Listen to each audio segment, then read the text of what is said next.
ప్రభు మహాపరిశుద్ధుడును పవిత్రుడును గొప్ప దేవుడై ఉండి మహోన్నతుడై ఉండి మంచివాడై ఉండి మంచిని కోరే దేవుడు తన బిడ్డలు తన ప్రజలు తనలా పవిత్రతను కోరి పవిత్రంగా బ్రతకాలనుకునేవాడు నీ హృదయం అనే ఇంటికి ఎలా వస్తాడు చెప్పు?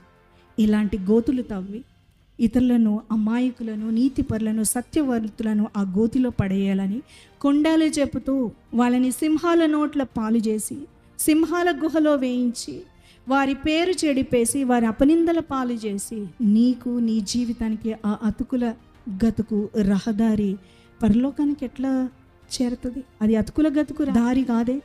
నీవు వెళ్ళే పరలోకపు దారి ఎలాంటిది? సరళమైనటువంటి దారి. అది గోతులు గొయ్యలు కలిగింది కాదు.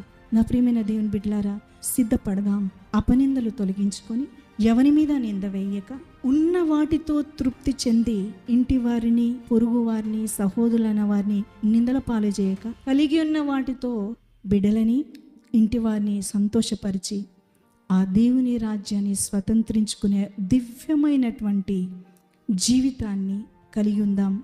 జీవితం అనే రహదారిలో ఉన్నటువంటి ఆ అరమరలు, ఆ గోతులు, ఆ గొయ్యలన్నీ పూడ్చుకొని లోయలన్నీ పూడ్చబడాలి.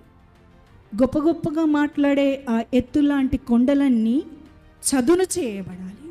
చక్కటి మార్గము పరలోకానికి వేయబడాలి. దేవుడు అలాంటి కృప మనందరికీ అనుగ్రహించును గాక.